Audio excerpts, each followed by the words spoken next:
Chapter 53, The Migration.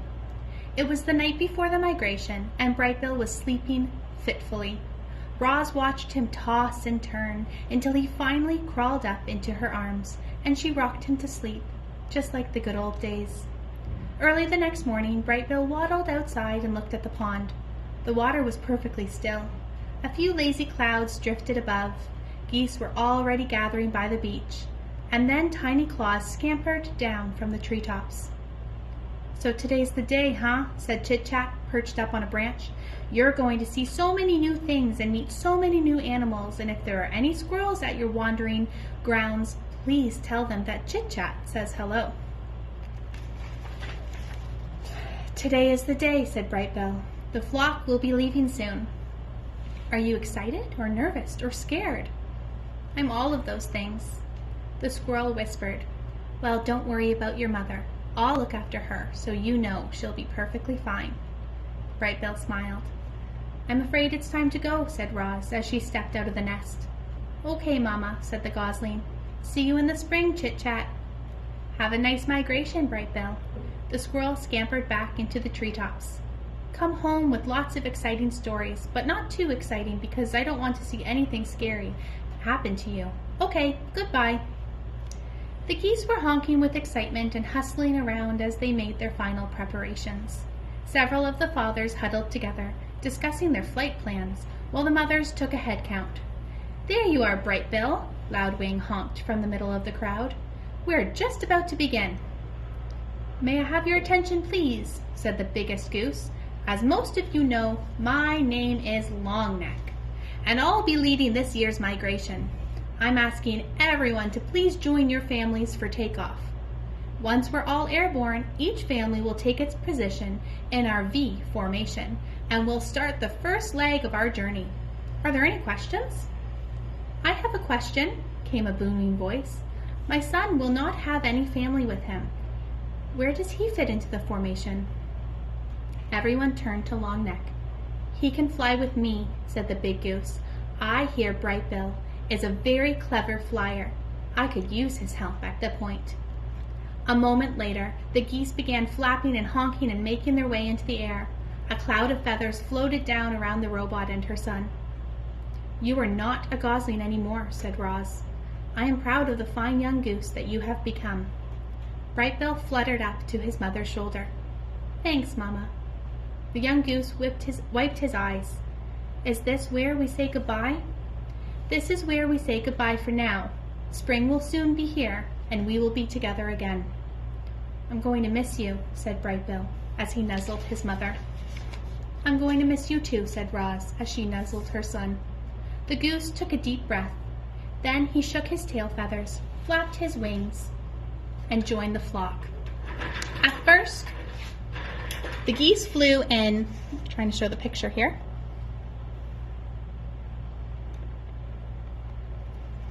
At first, the geese flew in a disorganized jumble, but each goose slowly drifted into position until the flock formed a wobbly V.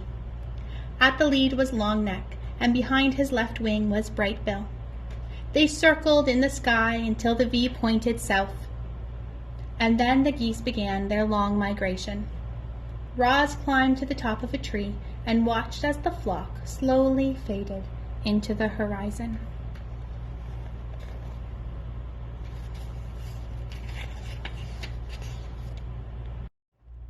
Chapter 54, The Winter. The island was quiet. The migratory birds had all left, the hibernators were asleep, and everyone else had begun their simple winter routines. Everyone but Roz. Now that she was alone, our robot didn't know what to do with herself. She stood in her gray garden and watched a sheet of ice slowly form over the pond.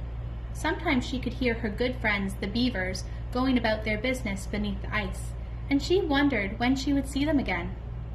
Roz stood there until snowflakes started drifting down from the sky. The flakes swirled in the breeze and slowly piled up on the ground and on the trees and on the robot.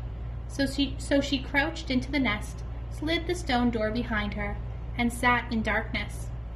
Hours and days and weeks went by without the robot moving. She had no need to move. She felt perfectly safe in the nest. And so, in her own way, the robot hibernated. Roz's body relaxed. Her quiet worrying slowly stopped, and her eyes faded to black. She probably could have spent centuries like that, hibernating in total darkness. But the robot's hibernation was suddenly interrupted when a shaft of sunlight fell upon her face and carried energy back to her empty battery. Roz's body tensed. Her quiet worrying slowly started. Her eyes began to glow. "Hello, I am Rozum Unit 7134, but you may call me by my name, Roz," the robot said automatically. When all her systems were up and running again, Roz noticed that she was surrounded by broken branches and piles of snow. The roof of the nest had caved in, and the lodge was now flooded with sunlight. Roz felt more energized with each passing minute, but she also felt cold. Her joints felt stiff and brittle, and her thinking was slow. So she got up, cleared a spot on the floor, and made a fire. The snow inside the nest began to melt, and the robot's sensors began to thaw. And when she was ready, she climbed out through the hole in the roof and into a bright, foreign landscape. The world Roz had known was now covered in a thick layer of snow. Tree limbs bent to the ground under her heavy sleeves. The dark pond was now pure white. The only sounds were Roz's own crunching footsteps.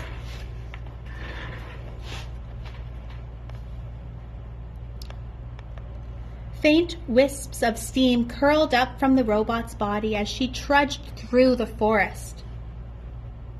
Roz plunged a hand into a lump of snow and pulled up a long stick. She snapped it in half and flung both pieces back to the nest. She took a few more steps and picked up a fallen tree. She hacked it into smaller pieces and flung them back as well.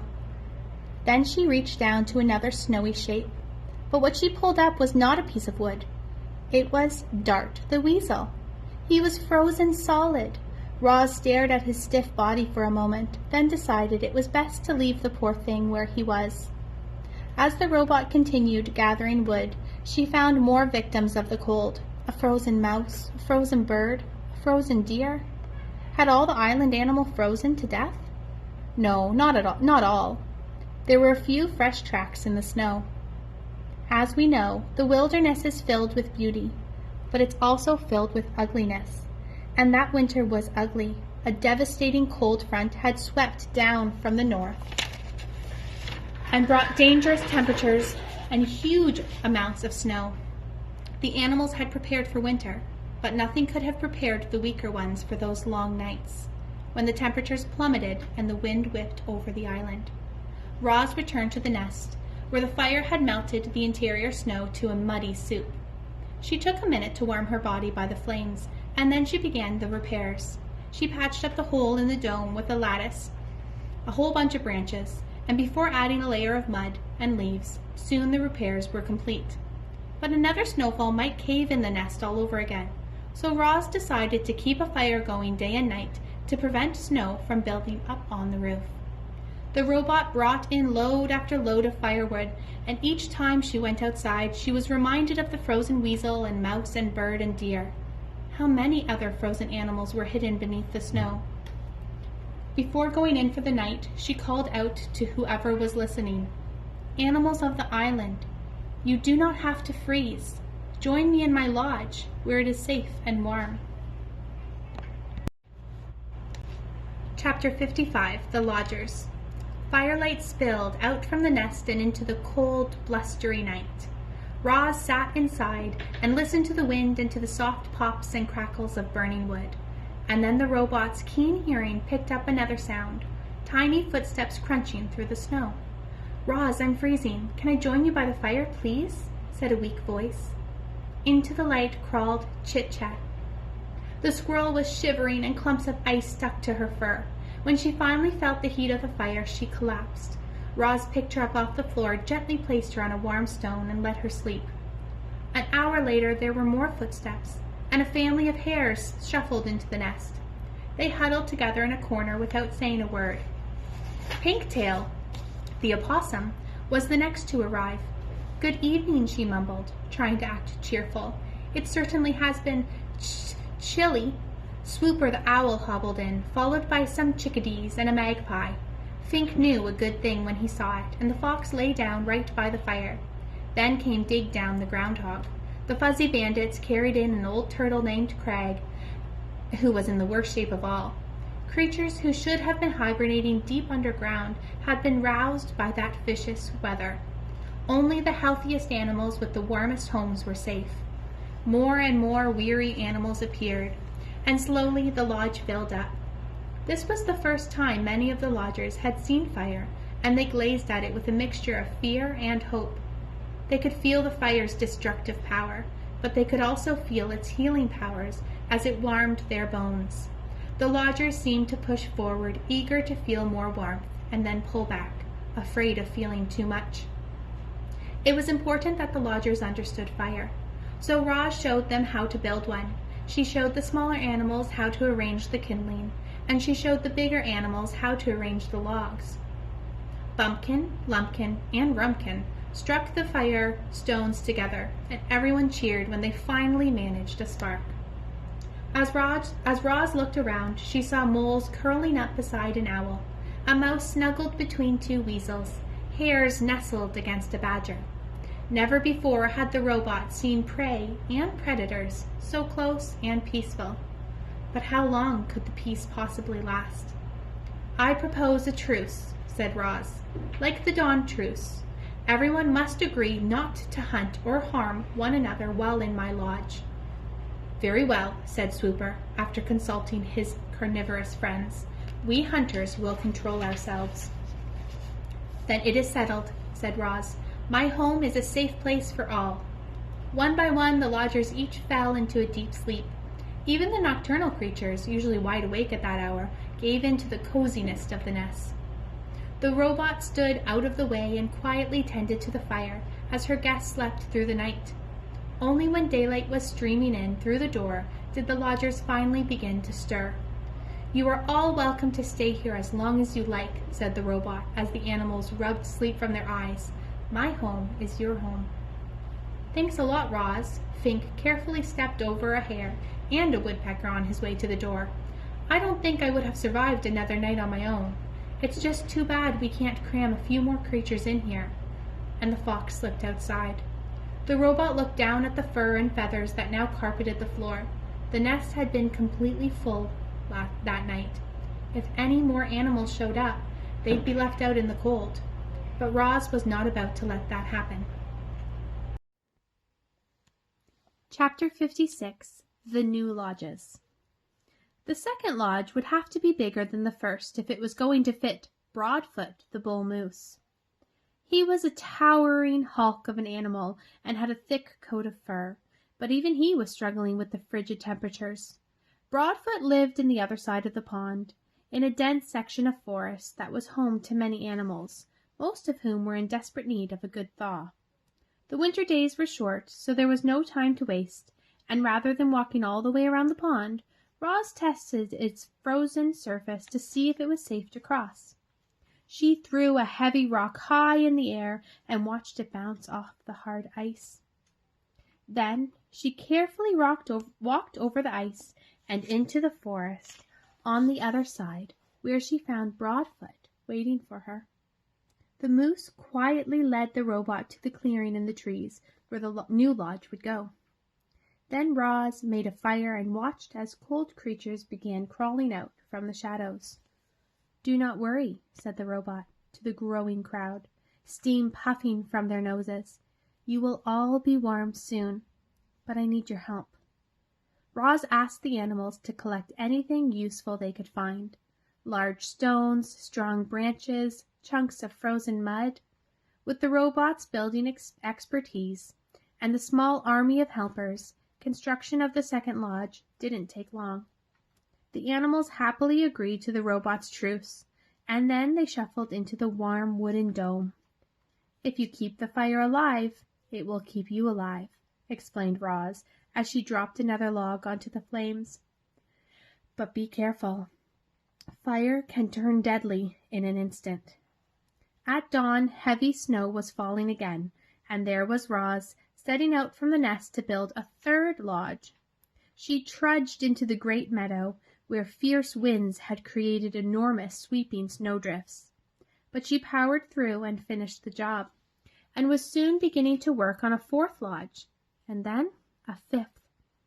The island became dotted with lodges that all glowed warmly through those long winter nights, and inside each one, animals laughed and shared stories and cheered their good friend Roz. Okay, chapter 57 is called The Fire. So if you need to pause, do you have any predictions that you might want to think about? Chapter 57, The Fire.